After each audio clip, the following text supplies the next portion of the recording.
Really, really sorry. I love Montreal but I was meant to be back in the US on the 29th. I only flew back yesterday, and so it just didn't prove to be possible, but I'll come another time. Look, it's almost Christmas. I know that's awful, but I thought we'd have a little bit of fun. So I'll try and get this talk quite quickly so that we can have a back and forth. This is related to a book that I've been working on for too long. It's very difficult to talk about intelligence because the field is moving so fast. But I think the technology moves faster than our ideas. So I thought we'd sort of have a little bit of fun about what's bothered me a long time studying the motor system and interaction with cognition and what's missing from other animals and AI right now. Is it real? In other words, am I simply being human-centric, which I've never considered myself to be, but when there's a difference that makes a difference, I feel like I have to mention it. If it dissolves, if it goes away, if people in the audience get rid of this difference, fair enough. But right now, I'm not seeing it. Okay. So this is David Bohm. He was a physicist. The most essential feature of consciousness is consciousness of meaning. I like this saying because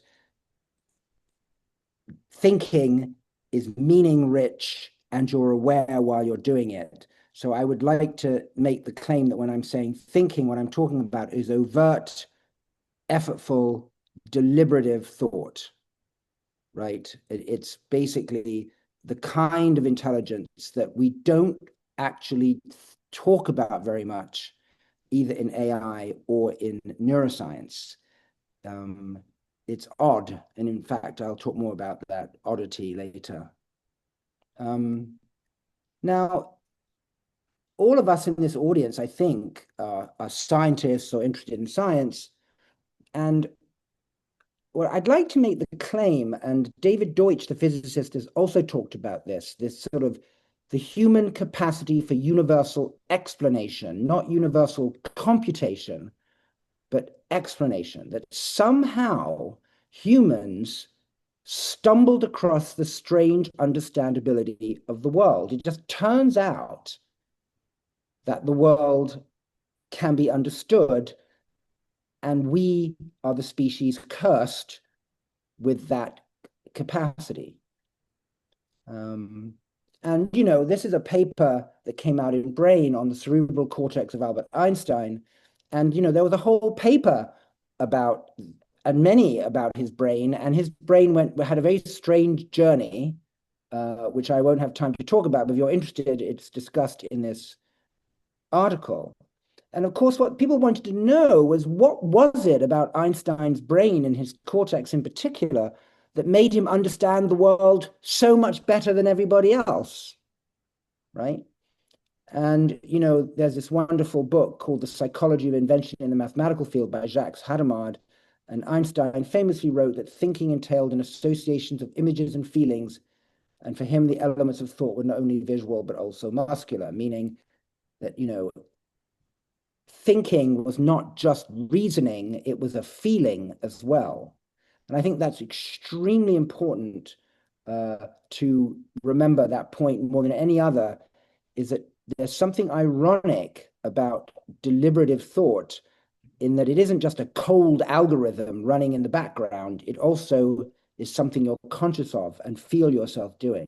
It's metacognitive. And if you're interested, there were claims that parts of the posterior parietal cortex might have been larger in Einstein. And so those are shown in the light blue and green, and the idea, the angular and the supramarginal gyrus, and the idea was that that might be why he could think spatially the way he claimed he always did. So we're obsessed with soccer and Einstein's brain, right? The two things that we can't get enough of. Let me see where this is. So I'm going to show you a video about what I've been interested in for a long time and why I got so puzzled about all this. So this is one of my best friends in Lisbon, Danielle, and that's his cute little dog, Lino. And I'm now going to show you us out with Lino, if I manage to do this. Just bear with me a second.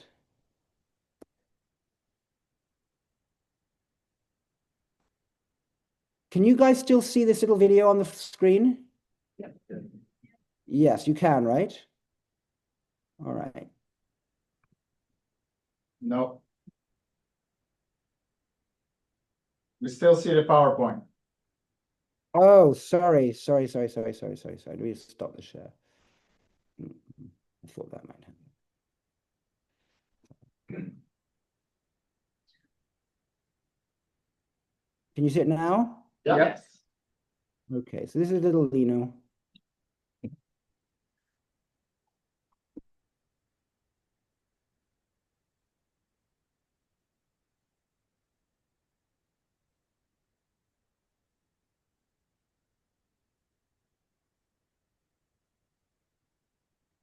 Okay, and then just one more. I promise you.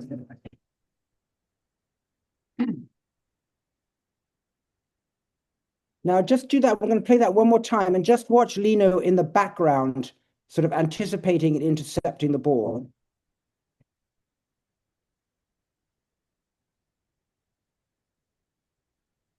Nothing I mean, is playing. We're not seeing it.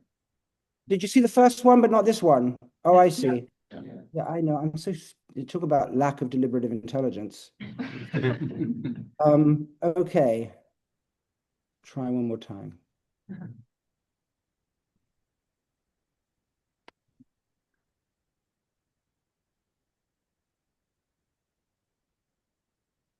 The ball bounced to the left and he intercepted it. It's incredible, right? In other words, okay, let me stop. Go back to the PowerPoint.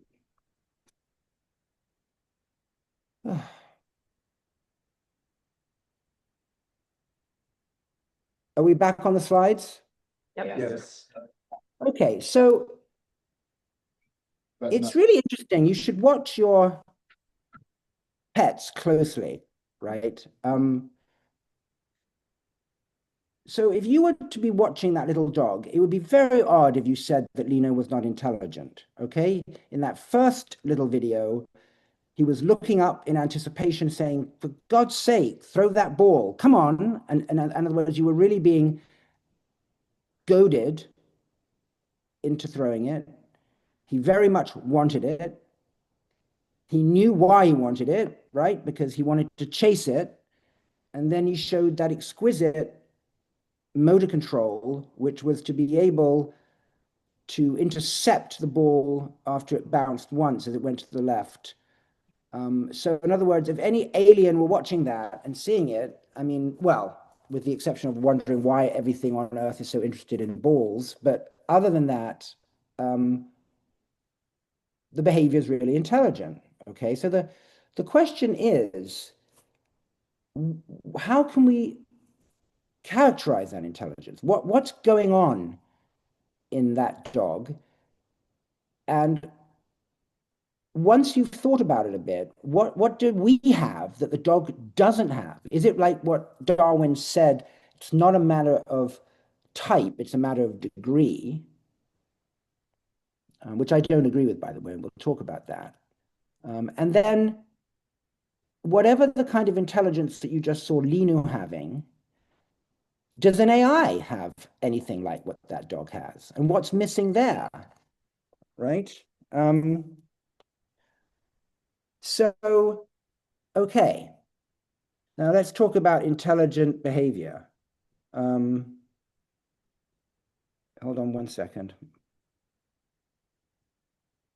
So this is a very gruesome experiment that was done in the 19th century, looking at frogs without a head, basically, and looking at their behavior. Yep. Do you want to put it back in slideshow mode? Oh, sorry, yep. So this is an article I wrote called The Intelligent Reflex back in 2017, and it was very much this experiment in headless frogs caused a lot of consternation in the 19th century amongst philosophers and physiologists, because you could put a bit of acetic acid on the end of the brush here and put it on the torso of the frog, and it would very intelligently wipe it away. Okay, and even worse, if you chopped off that leg, the other leg would do the job instead. And so you had a little bit like the dog I was saying is goal-directed behavior, where the goal was to take that irritant, the acetic acid, off the torso and wipe it away. Okay, and there was no brain. So the question was, are we going to ascribe agency or intelligence to this brainless frog? And if you do, then you go back to the question that I already asked, which is, well, what's the difference now between this brainless frog and Lino? And what's the difference between Lino and Daniel, his owner? So we do seem to be on a sort of spectrum of intelligence if you believe that intelligence is successful completion of a goal-directed action, get the ball, get that drop of acetic acid off the torso. Now, you can see frog-like behavior like that in humans. In other words, if you have your arm on a table surface and you have a torque motor attached to it, and that motor applies a step perturbation, your arm moves, and that stretches muscles in your arm, and you get these reflex responses at various latencies between 0 and 50 milliseconds, 100 milliseconds, and onwards. Now, simple stretch reflexes are very stereotypical, and then voluntary movements are, what we saw in Lino, the dog, but there's a very interesting intermediate epoch between 50 and 100 milliseconds, which are below voluntary movement time, but nevertheless, they're intelligent. And I'll show you in humans behavior that you could argue is a little bit frog-like. So this is Stephen Scott and colleagues. So basically, here's your arm, and you're trying to hit that target, and then you suddenly get perturbed, and you make a quick adjustment, and you come back in like that. And it's very important to see at EMG how fast this movement happens. It's way below 100 milliseconds when you look at EMG. Okay, so it's way below the ability to have voluntarily decided to do that. Now, what's interesting is if you make the target long and you do the same perturbation that happened in blue, now you don't see the correction, you just keep going. And the reason you do is because you'll still hit the target, because you were told that the target you just have to hit it. It doesn't have to be there, right? Now, what's fascinating about this is that the people doing it have no idea that they've done these two alternative intelligent behaviors, right? They just happen. You're in that context, and you do that just like the frog wipes away the acetic acid. So in other words, there are many, many examples of these anticipatory postural adjustments, these long latency stretch reflexes, which are below voluntary awareness. They're not thinking, but they're very intelligent, right? It's the correct thing to do this in red. There's no need to correct like this because you're going to hit the target anyway.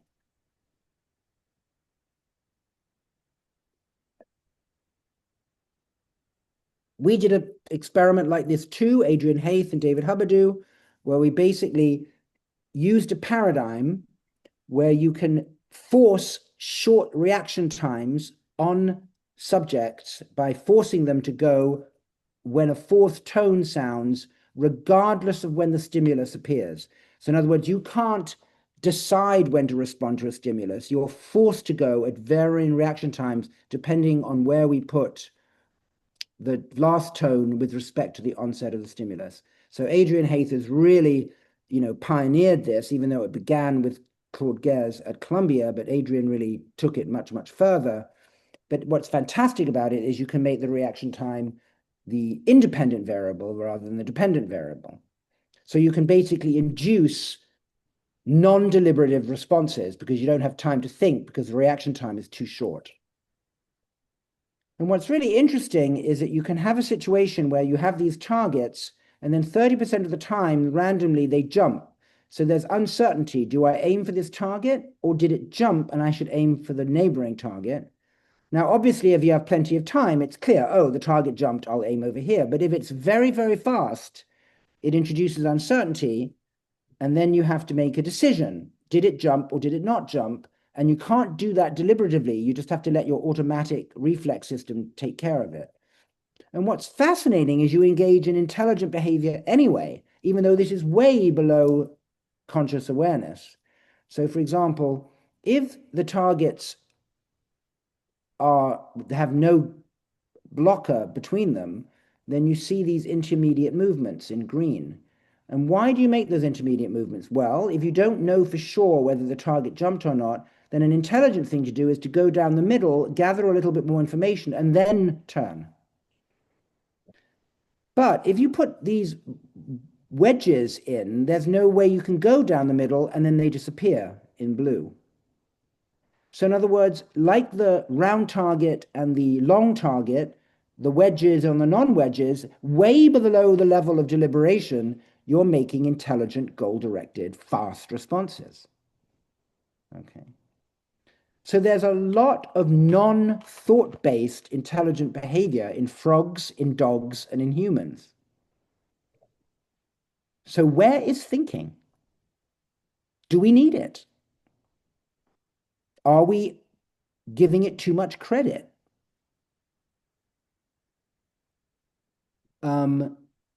Well, it turns out that knowing things seems to be beneficial to be layered on top of those intelligent reflexes. So, for example, this is a very famous experiment by Hikosaka and colleagues, where they basically made monkeys saccade to targets. And basically, to targets that were rewarded, you got better quality movements that were faster and more accurate. In other words, just being rewarded shifted the speed accuracy trade-off of the movement. So if you can see here, look how sharp that is compared to these. And this is actually a faster movement. So in other words, reward at least seems to have a juicing effect on low-level motor control. And so we'll talk about how knowledge can have that same juicing effect on low-level motor control. So in other words, rewards and knowledge, it seems as though you can begin to make a case that having a little bit more sophistication layered on top makes a difference. Now, continuing to go, well, Lino, the little dog, now we'll go to a cat. What's he up to? Where does Lino lie on this spectrum of the frog, the arm that it was perturbed, the eye movements? Where does the cat lie? So I hope you're familiar. I hope this works.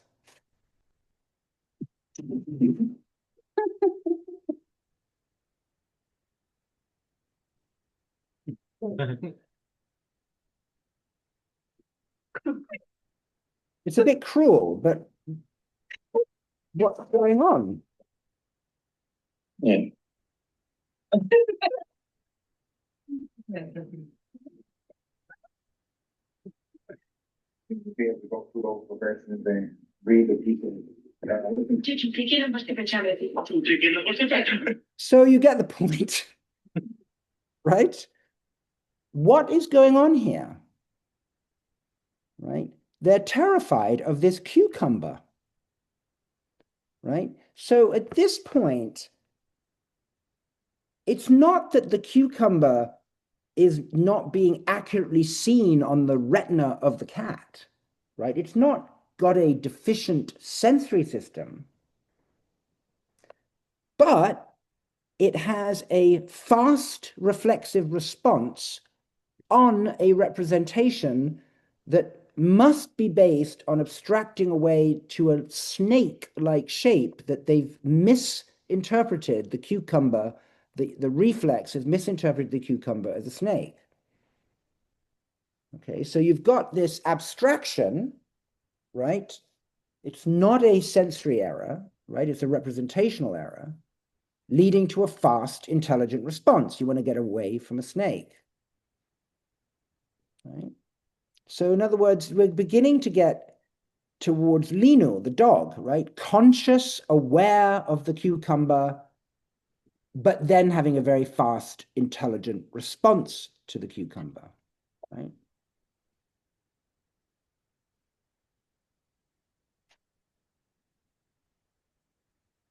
Now we do that too, right? So this is the famous Muller-Lyer illusion, right? Where the lines are not the same length, but you just cannot get yourself to see them as the same length, okay?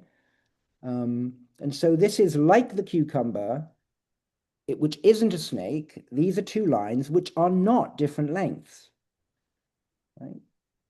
And there's nothing wrong with the initial steps of your visual system. Okay, this is an abstraction away. So this is what's interesting about certain creatures, not all of them, is that they have this representational ability to sort of abstract away from the sensory system to create an object that can be operated on. Again, you're looking at this and you're making a mistake consciously, right? Even though there is work, as you well know, famous work by Goodale and others, showing that when you reach the finger aperture of your fingers is actually the same for both of these arrows.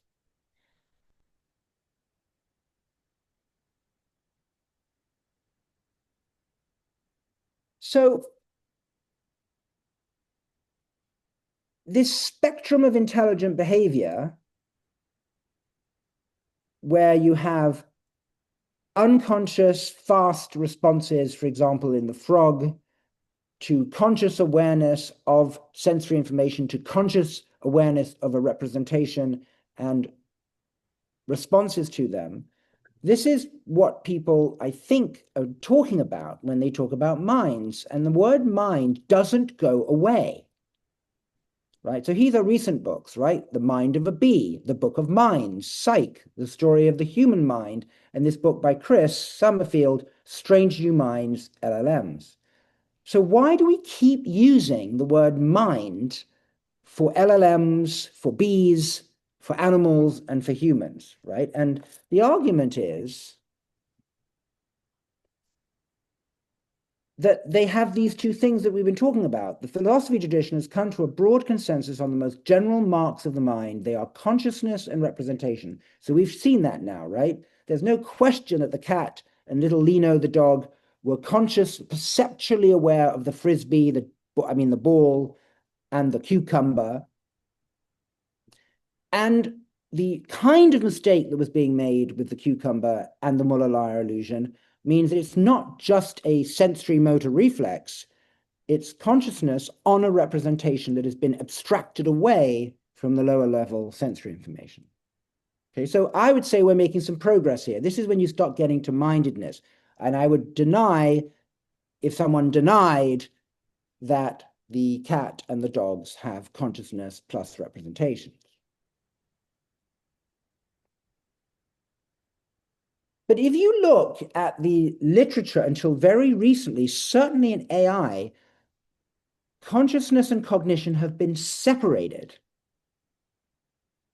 Basically, a lot of neuroscientists and computer scientists have said, I don't know about this consciousness thing. Either it doesn't exist, it's an illusion, it's too hard, it's first person. So let's just do the cognition bit.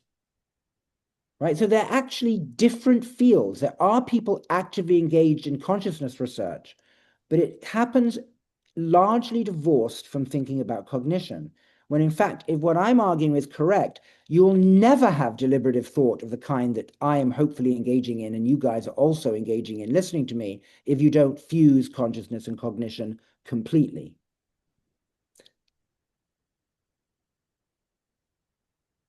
So this is a picture I always like to use.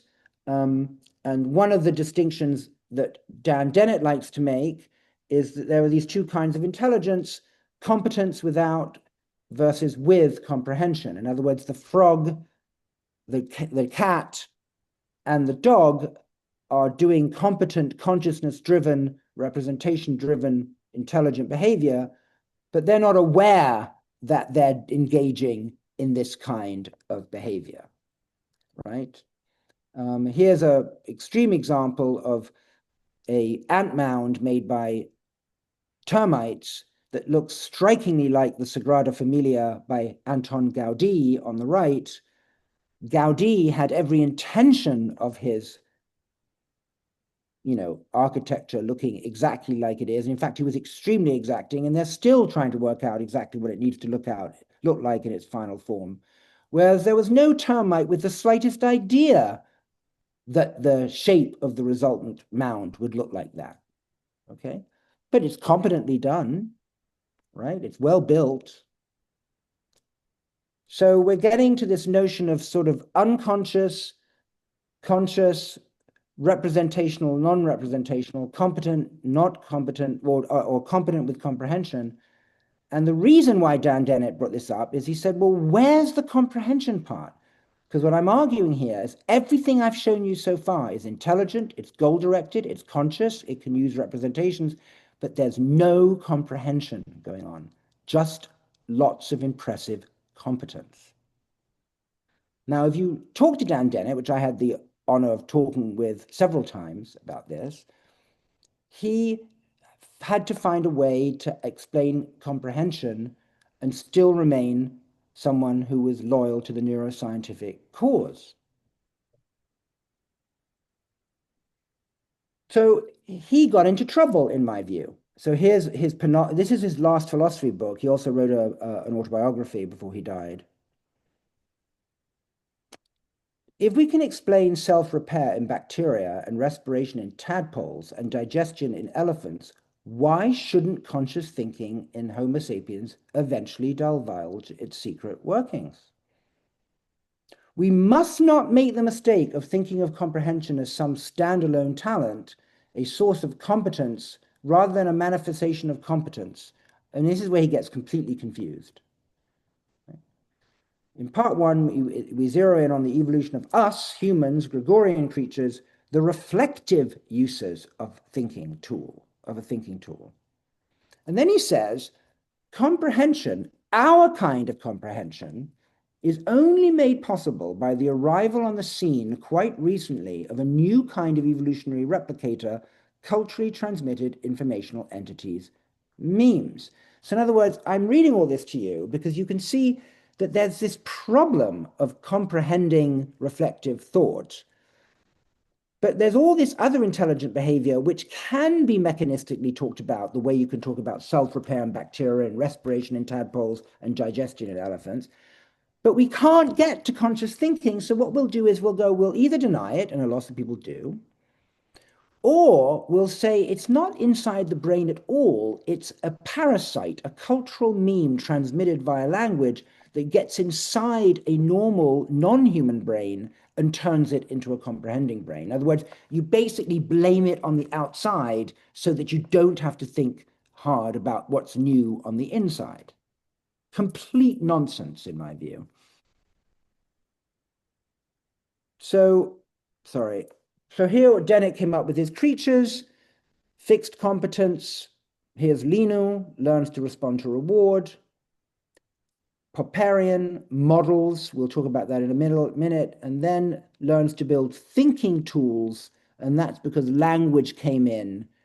So basically, if you read, which is my next slide, the neuroscience and the way the computer scientists talk, and the irony is delicious, I hope you catch the irony, is you've got loads and loads of endless waffling on about world models, internal models, generative models, and then language and large language models, and somehow talking about models and talking about language, that somehow comprehension will come out. And there are some people who actually think that large language models are doing comprehension. So the case I'd like to make, and I don't have all the amount of time in the world to make it, is that this is all just completely wrong-headed, right? It's a massive act of denial, and you can see it in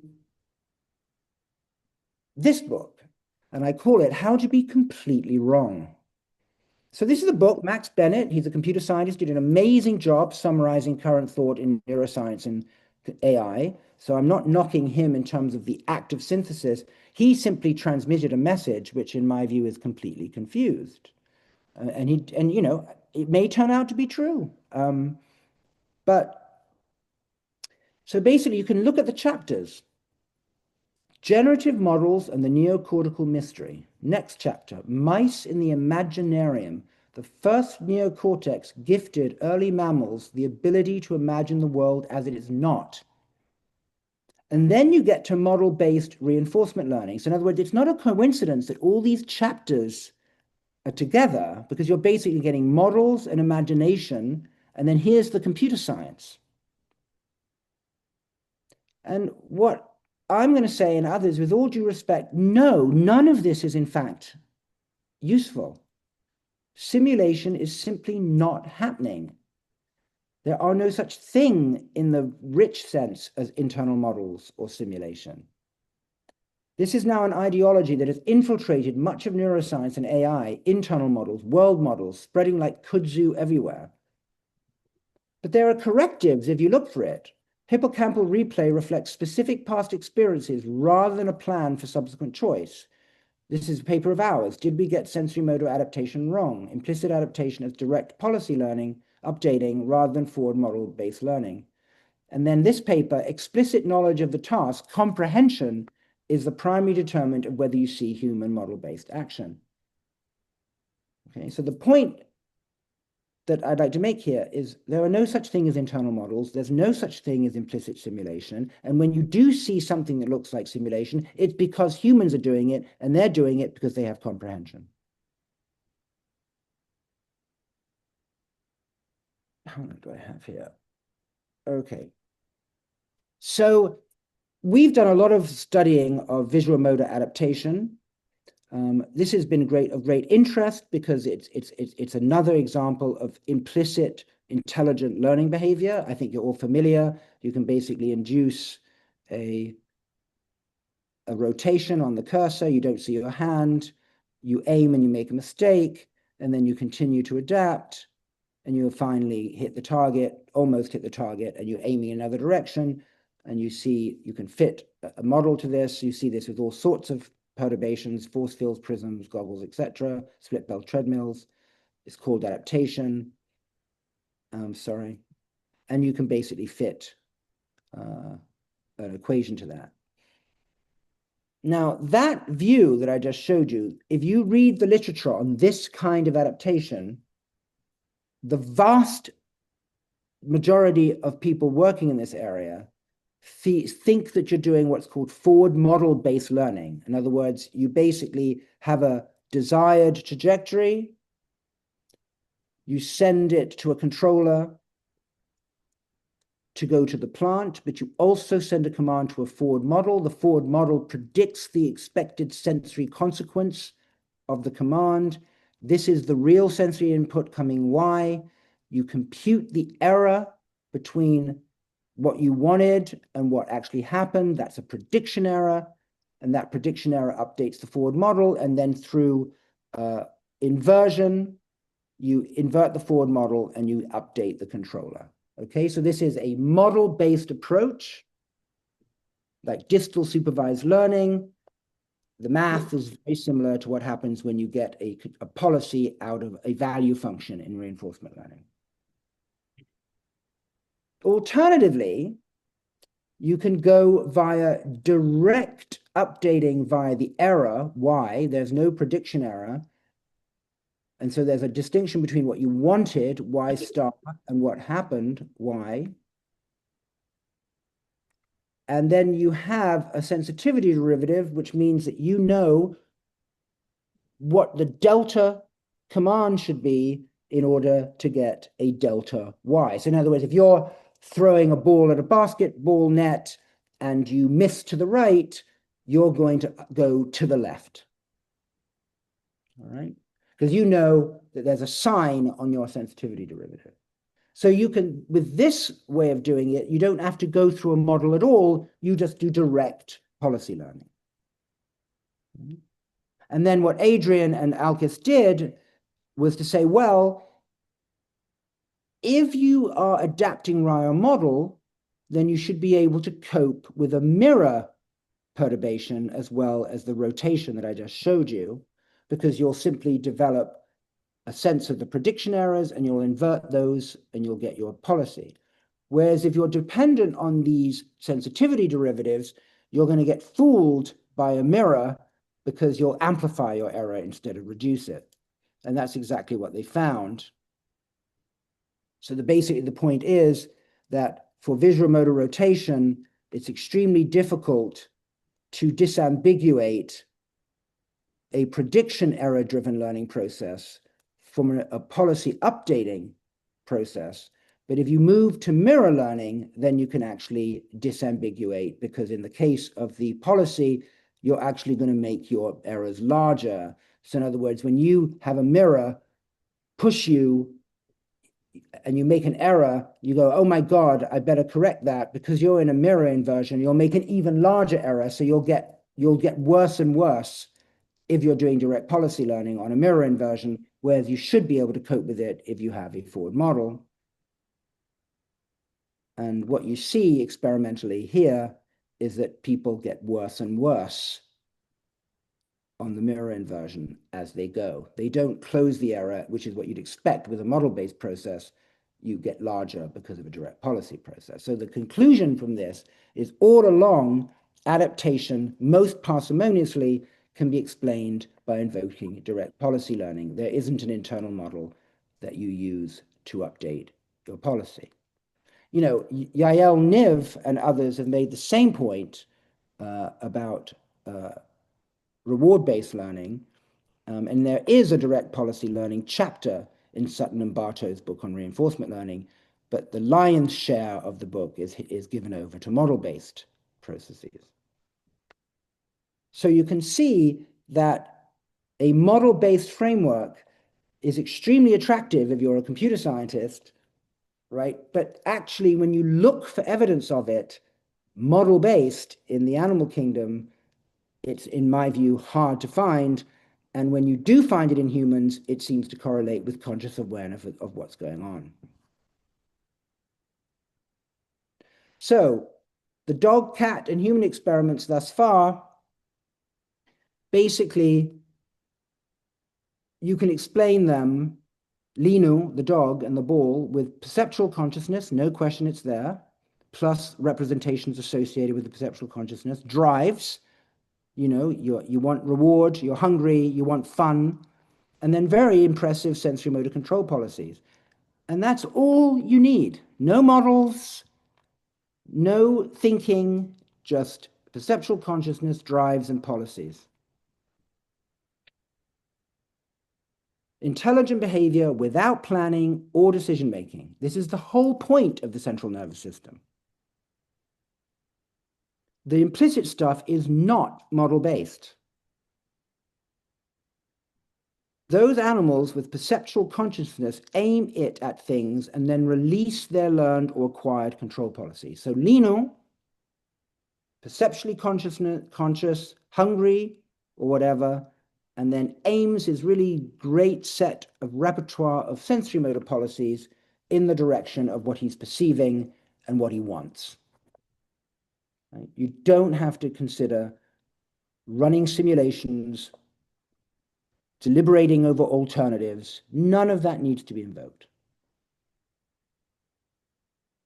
But explicit deliberation and explicitly knowing things turned out to be useful. In other words, humans have taken over the planet. Dogs haven't.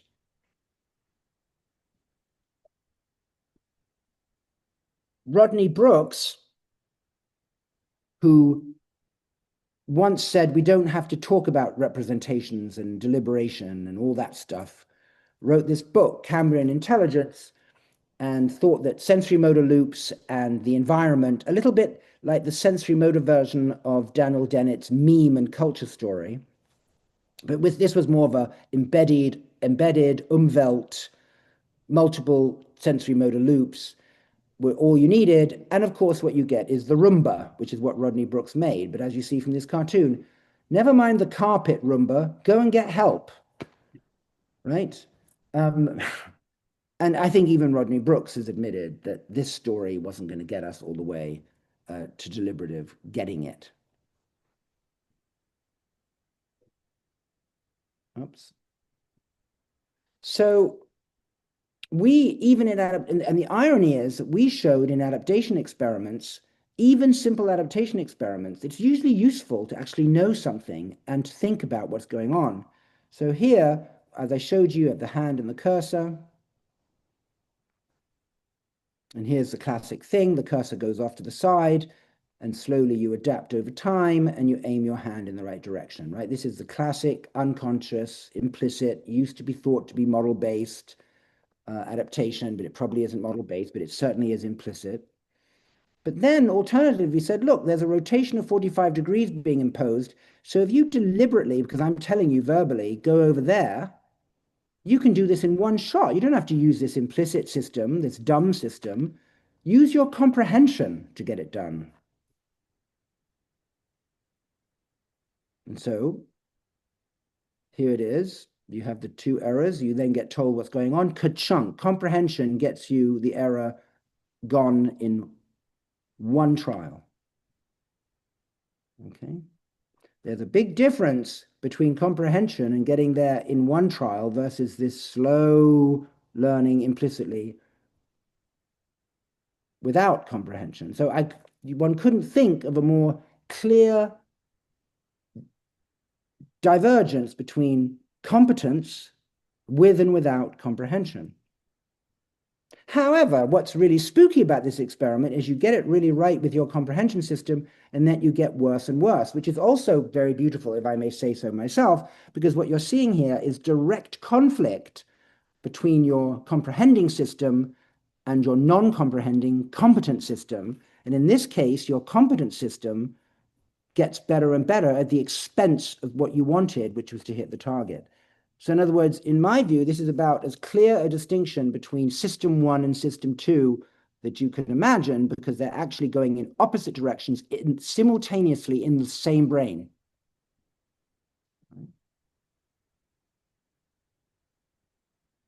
Now, what's really interesting is if you take deliberation away, in other words, you play that game with the reaction time that I showed you in Adrian's paper from before, you can, on single trials, toggle between adapting with knowledge and the implicit system in red, take away deliberation time, and you drop down to just having the implicit system available. So here, in real time, you can toggle trial by trial between when you can do the task with thinking or without thinking.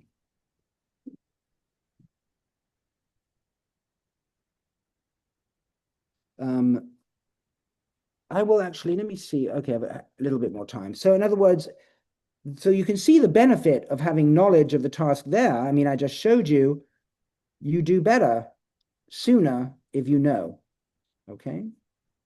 Similarly, if you have a sequence of targets, is it beneficial, like in the saccades that I showed you with reward? Remember, I showed that you actually were more skilled to the target, the saccade target, when you had reward. What about, instead of reward, knowledge? And so what Aaron did here is he said, I'm going to give you a sequence of targets you can reach to with your arm. This is on a table surface, with and without knowledge. Okay.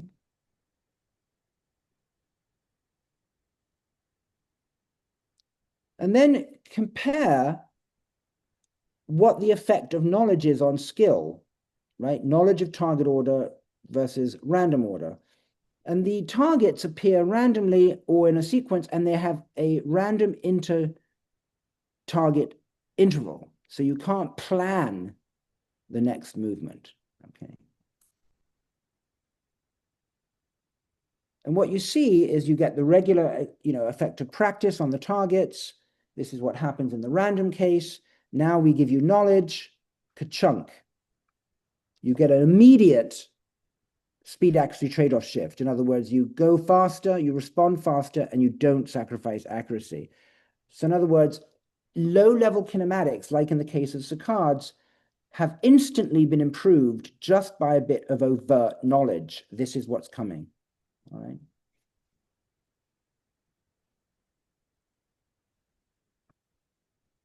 This is a task by Jorn Dietrichson, where basically humans were told they can reach to this perimeter, a little bit like that long rectangle I showed you before, but here it's a perimeter. And they were told that as long as they didn't overshoot or undershoot, in other words, you stayed within this gray boundary, you'd get points. But unbeknownst to the subjects, there was extent variance injected as a function of direction. So very cruelly, it did matter what direction you went in because it would change how much noise was injected into the extent of your movement. And what they showed beautifully in this experiment is it was never learned implicitly. You had to have an aha moment and go, hey, you're messing with me here. You've done something to the variance. I'm going to correct for it. And this is just one more degree of freedom, and already implicit learning couldn't get you out of it. You had to have an aha moment, just like in that paper I told you about model-based reinforcement learning. It was associated with explicit knowledge of the task. This is another fun experiment where basically Adrian invented this task where if you move your hand right, left, the cursor goes up and down. If you move your left hand up and down, the cursor goes left and right. So basically, it's really frustrating, and you know it, but you have to know it, and then you basically get better over time. So this is beautiful because you can see thinking happening. This is when you first encounter it. So you know the rule, and you're just trying to do it.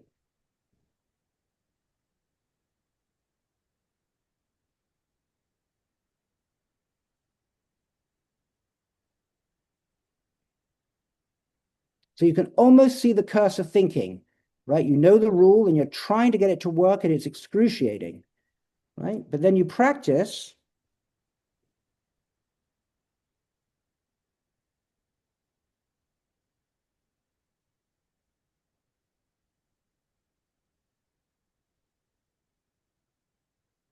I mean, it's almost as good as baseline.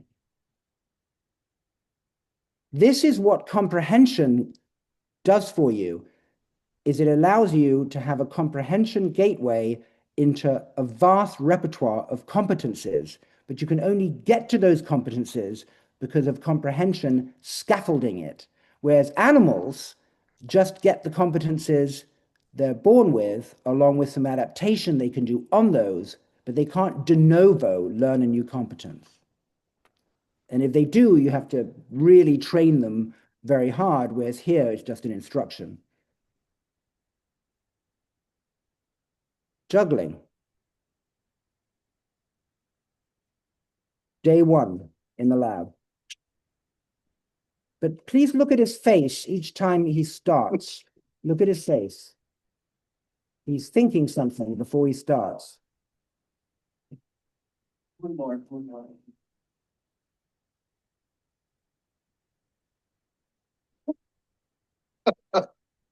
And basically, this is after a couple of weeks.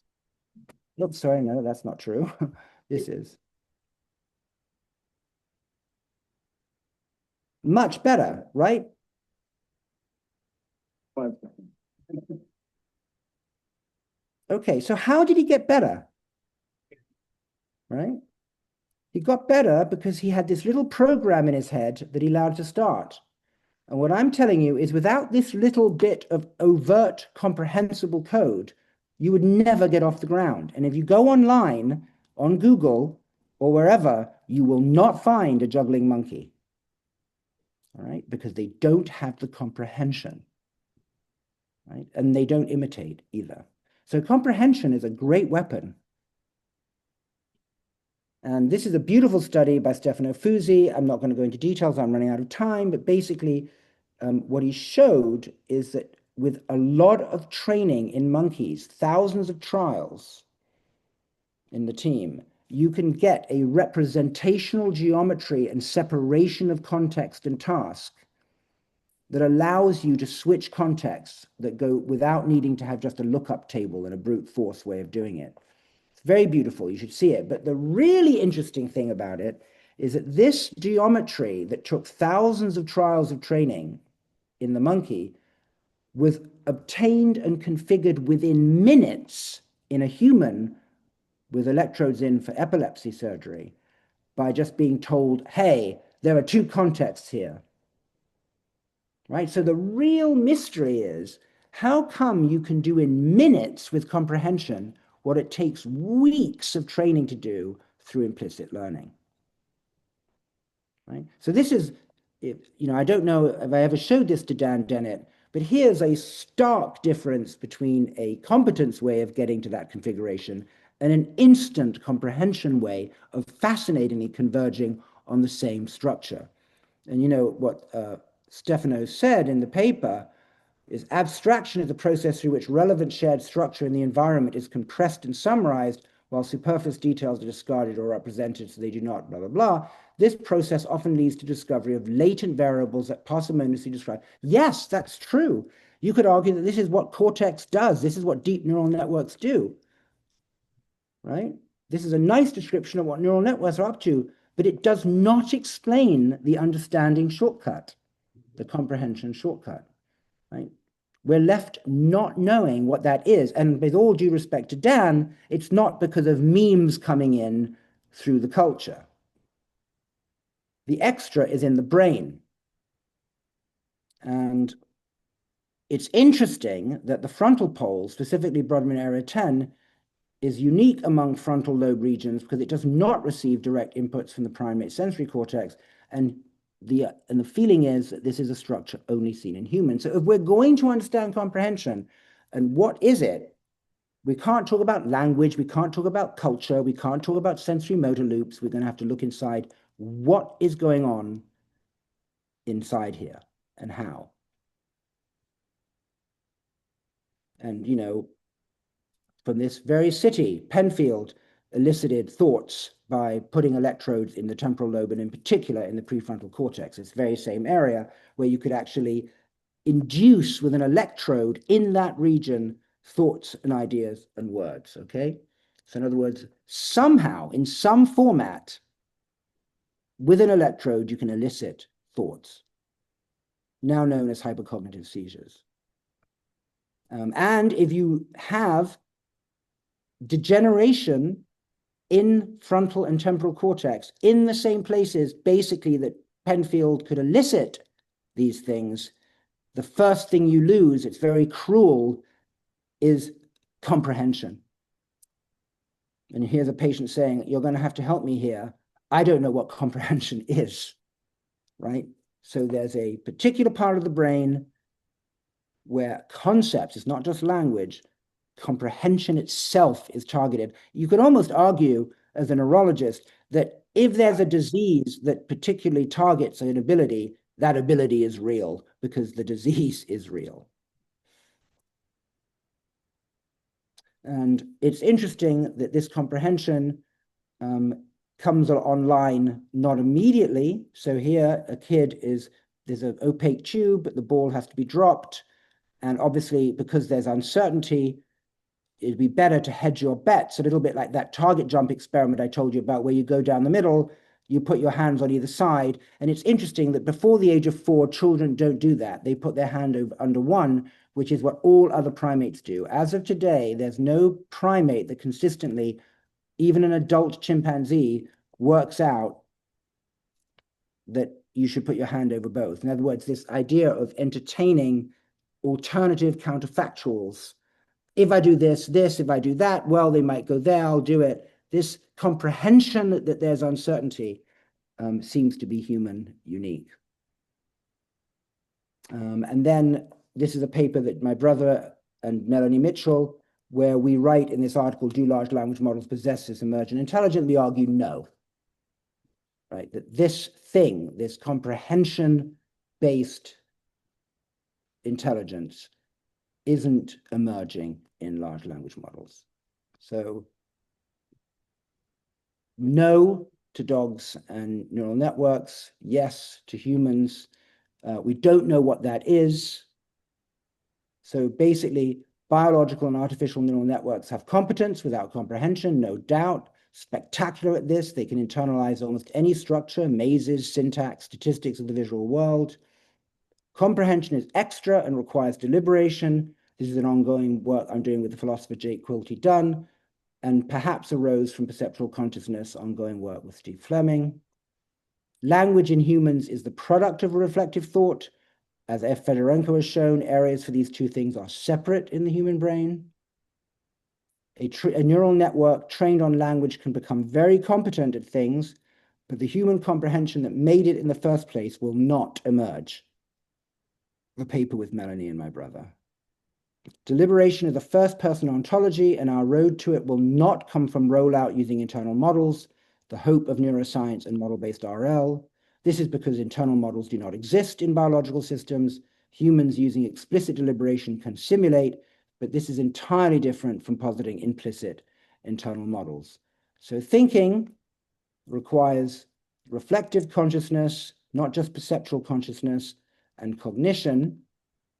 This might be possible algorithmically in a computer, as Ned Block and Anil Seth and others are beginning to argue.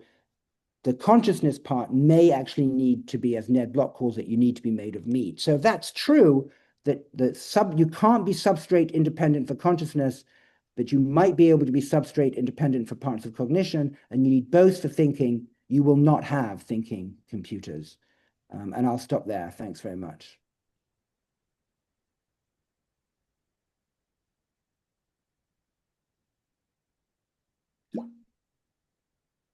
Thanks, John. We have time for questions. We got a question. This is on the first. Yeah, so I think the like the classical philosophy of mind distinction between I guess the dog's intelligence and the human intelligence is going to be this access versus phenomenal. When it comes to this feeling, metacognition, and whatnot. Would your framework agree with this as well? That, the consciousness before that cognition piece is just what philosophy of mind is calling phenomenal consciousness? Well, they're not. The phenomenal and access consciousness is an argument about whether, can you distinguish between sort of the actual consciousness experience versus then some sort of report on that consciousness. So I think there is an overlap, but they're not really thinking about reflective. Very few people, when they're doing consciousness, are thinking about thinking. They're doing perception, right? And it's very interesting that the point being made here is that perceptual consciousness is present. Reflective consciousness is not. And the phenomenal access consciousness things don't exactly map onto that, because they're still talking within the perceptual domain for the most part. And then kind of a follow-up as well, when you're talking about world models and simulation not existing for you, saying that only exists for this may be a wrong characterization, I think it is, but lower levels of consciousness, in the dog and whatnot. But when it comes to humans reflecting and deliberating, then we do have this kind of simulation or actual reason. Yeah, I mean, we do it all the time, right? In other words, I always give the example. I don't have the slide here, but you walk by a fancy furniture store downtown and you see a beautiful couch, and then you go, huh. You think about the size of your living room, you imagine it being in all sorts of positions in that living room, and you come to the regrettable conclusion that it's not going to fit in your living room. Okay, we can do this sort of thing all the time, right? I can say to you, close your eyes, you're standing at the front door of your house. How many turns are you going to take as you walk from the front of your house to your bedroom? And you can do that. So we do it all the time. And similarly with that opaque Y-shaped tube, we go, well, that ball could go left, it could go right, so I'm going to hedge my bets. We do it all the time. What I'm saying is that there's precious little evidence of any other creature doing that. Yeah, gotcha. Thank you. I understand the Very much better now. Yeah, hi, thanks for the talk. I'm actually really glad that this first question came up on the distinction between phenomenal and access, and I get that you see a different axis, I guess. You're referring to perceptual and reflective.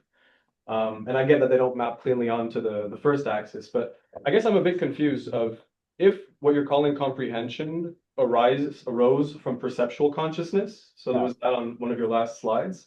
That's purely something I wonder about, yes, although, yes, Sure. that is true. I just think that I don't want it to be completely incomprehensible. And to the degree that perceptual consciousness is an abstract representation, wouldn't it be interesting if what happened is we began to be able to induce perceptual representations ourselves rather than relying on a stimulus to make them? So it's as vague as that. I'll have to reflect a bit on that, but I guess the ending part of my question is, I think under your view, animals have perceptual consciousness. So since in our case, comprehension arises from it, then what's the missing part here? Like, how do we link up with reflective in the case? I don't know. It's a great question. I mean, I feel like I'm a little bit like that cow in the Swiss children's story that knows how to get up to the top of the Matterhorn but doesn't know how to get down again. All I'm saying is it's as big a mystery as why is it only humans have language, right? So in other words, all other animals have communication. Let's say communication is a substitute for perceptual consciousness. How did only humans get to language? How did we get to internal reflective metacognition?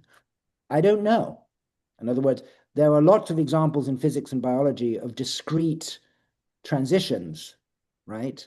Prokaryotes to eukaryotes, language.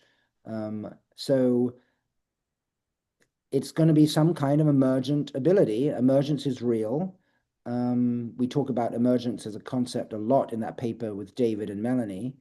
And the answer is, and I think it's much better to be honest, is we don't have the slightest idea. But what's much worse than having me say I have no idea is to pretend that there's no problem here, still in need of explanation. Oh, it's not that different. Oh, it's a continuum. Oh, we already have it. What is understanding really? So there are all these ways of diminishing, deflating, dismissing a real problem.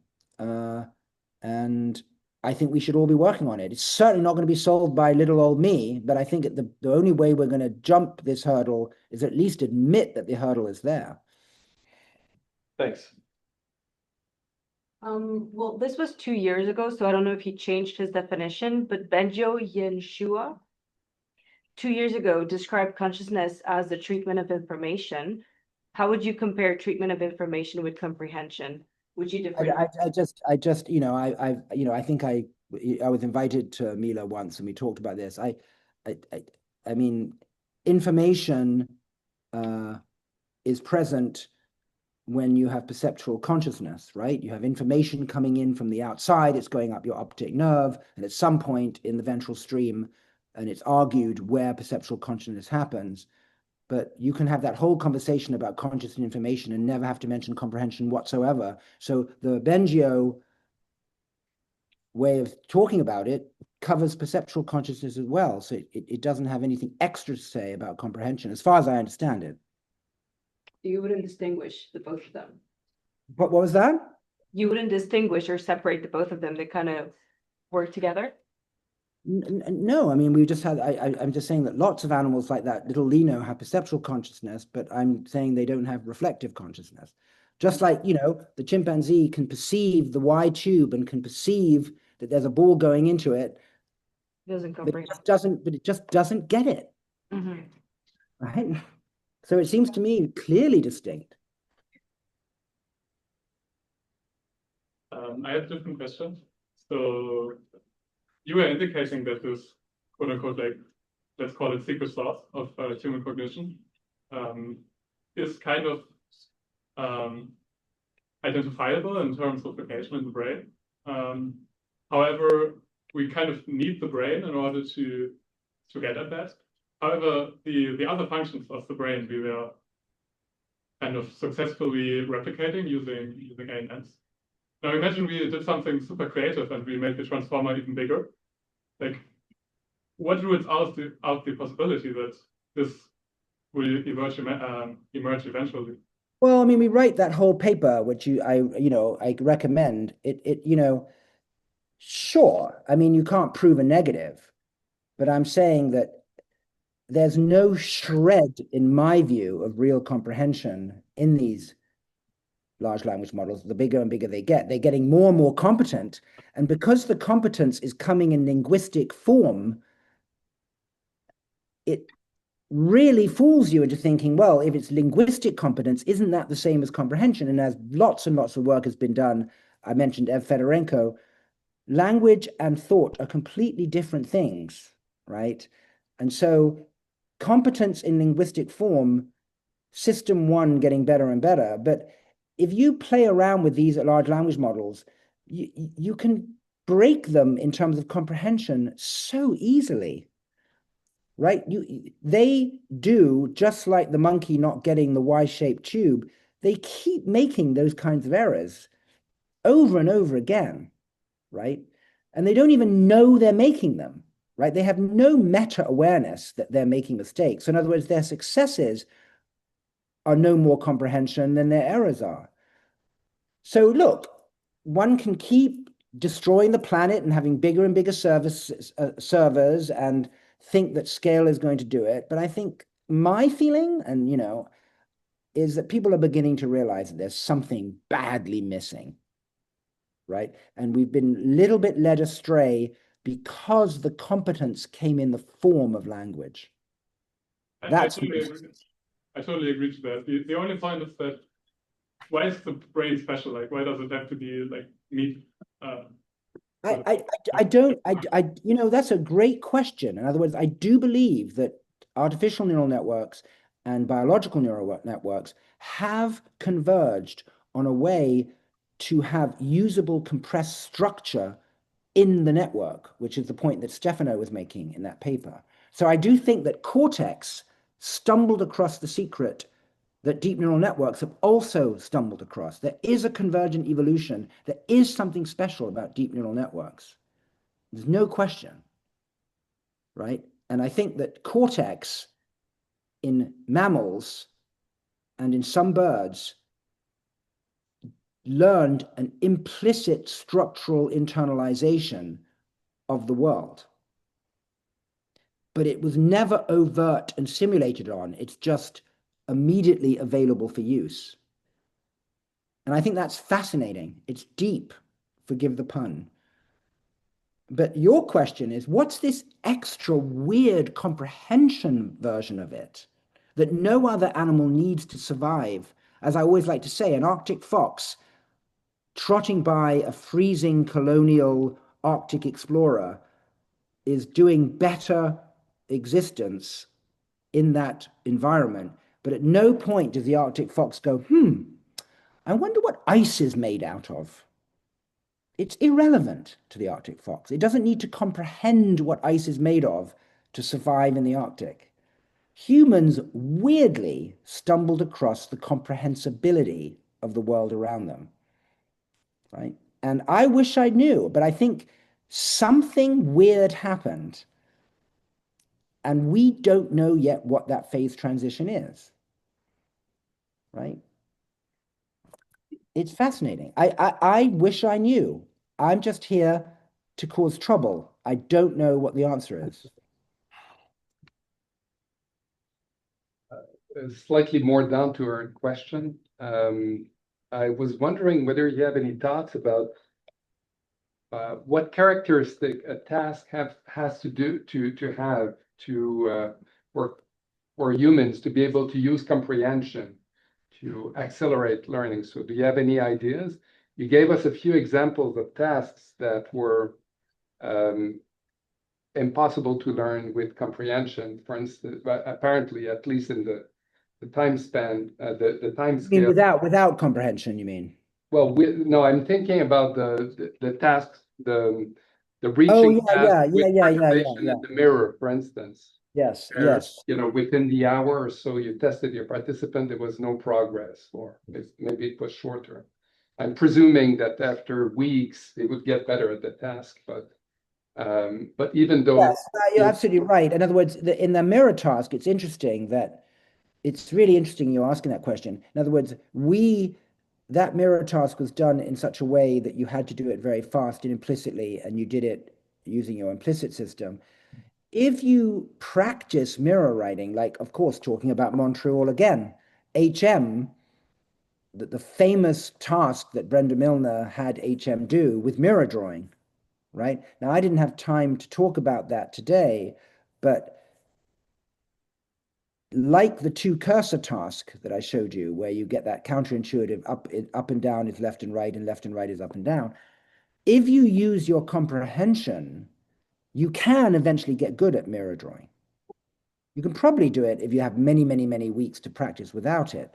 So in other words, there are tasks that comprehension speeds up.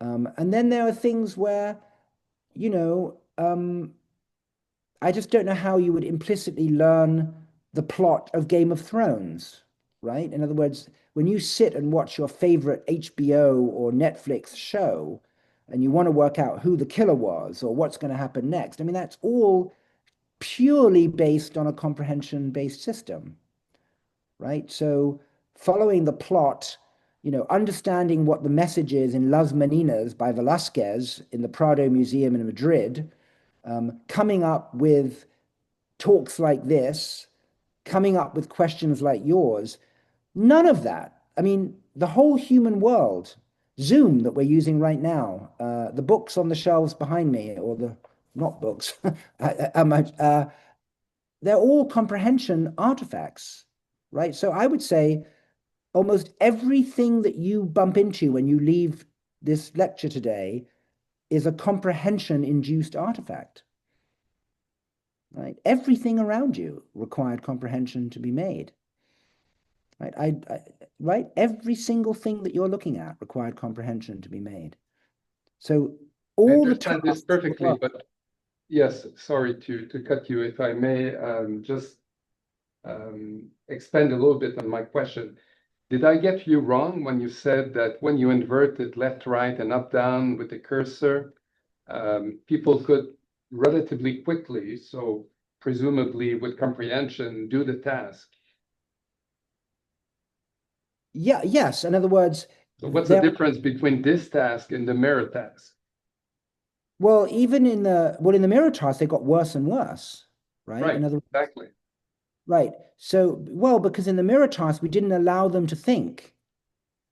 And that experiment was specifically done so that they just did implicit adaptation. We were just trying to show that there's no such, that doesn't happen through an implicit internal model. So that experiment, the purpose was to say that it's happening implicitly, but implicit learning is not happening via a forward model. That was the point of that experiment.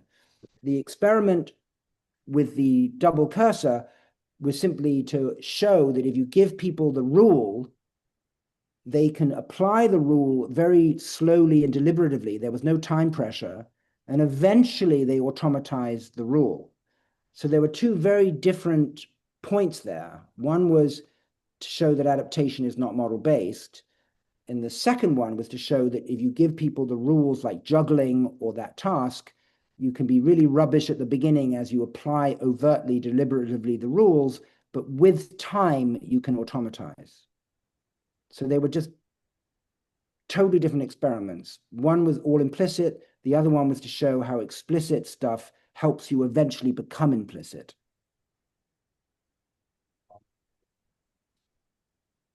Yeah, I was wondering if you thought about the link between comprehension and theory of mind, and in terms of the evolution of comprehension, if that like understanding other people's mental states and reasoning about them, if that could have been a driver, or something else might have been a driver, and that might have been like a corollary. I mean, this is that there are so many theories about this. So people like Tom Scott Phillips, Dan Sperber have argued that language was the consequence of the importance of comprehending the people in your social milieu. But there it's predicated on you having that ostensive inference, that cognitive ability to begin with. So there's an origin story of language that is based on socializing. I think you're right that others think that maybe the special cognition itself may have arisen because of the need to understand your conspecifics.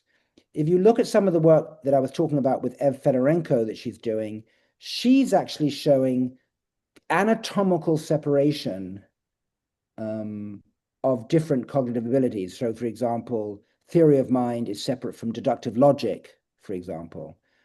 Certainly, you can argue that certain non-human primates seem to have theory of mind, but they don't seem to have deductive logic. So it's confusing, right? And, you know, I'm by no means an expert on this, but it seems as though these cognitive abilities, which are separate from language, but are nevertheless modular, what the origin story is, my understanding is the language story seems to potential, and socializing between a mother and infant, and could be the story behind language, but I think that presupposes this cognitive ability to begin with. I'm not so familiar with saying that that ostensive inference, that particular human comprehension itself arose from needing to have theory of mind, but it sounds plausible. But it's interesting with Ev's work that she seems to anatomically to separate those capacities. Thank you. Hi, John. That was an amazing talk, fascinating. And it also confirms to me why, when I heard you were coming, my first reaction was, can we take him out to dinner? This is the type of discussions that would have been wonderful to have a whole evening with you. I have two quick questions. We'll see if I get to the second one. But the one that I was thinking about, which is about the notion of comprehension, and I'm just going to adjust to be provocative just a little bit. Are we as humans better off with comprehension? Do we really think this has improved anything about us? Because you're making this very specific to humans compared to other entities. And is it not actually a perversity of us in the sense? Yeah, you know, I've made that argument. You know, I actually think sometimes that this particular form of intelligence could be considered a kind of intelligence metastasis, almost like a cancer. Yeah. I mean, look what it's doing to the planet, right? So in other words, it could be an intelligence too far. And it may well be that with bigger and bigger artificial neural networks, that every problem that is actually worth solving could be solved system one, right? That everything in the world that matters can be like Go, right? So maybe this is a dead end, this sort of consciousness requiring reflective version of computation. You know, maybe it's a dead end. Maybe that you'll just basically have humans who are this peculiar version, and then you'll go from all other animals that seem to be perfectly okay until humans came along, skip over the human version and have computers do their version of animal intelligence, and that we'll just go extinct. Yeah, so yeah, that's exactly my question. If we get better and better at comprehension, are we at some point getting to a situation where we start asking the harder questions of, for example, we want to try to comprehend, let's say, existence, right? And so either you get there and then you go mad because your brain can't do that, or we die before that because of what we're doing to the planet. Yeah, I'm actually, I mean, I sometimes do, you know, it's like that wonderful cartoon in the New Yorker, I think, where one planet is in front of another, and the planet says, I have humans, and then the other one said, don't worry, it will pass. Right? So, yeah, I do think that. I do think that something weird happened, right? In other words, the universe happens to be comprehensible, right? Physicists have written about it. How come you can do equations that predict the universe? How come it yields its secrets in a comprehensible form? And why is it that all the creatures on Earth, this one had to stumble across the fact that the world can be explained, controlled, manipulated, predicted, right? Maybe we should have just left it alone, right? I think it's a really interesting question, but at least the question means that there is this weird ability that we need to understand for better or worse, right?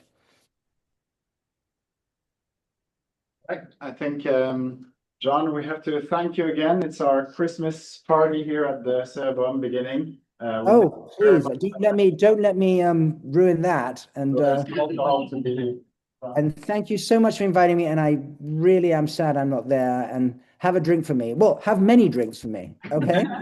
All right. Big hugs. Ciao. Bye.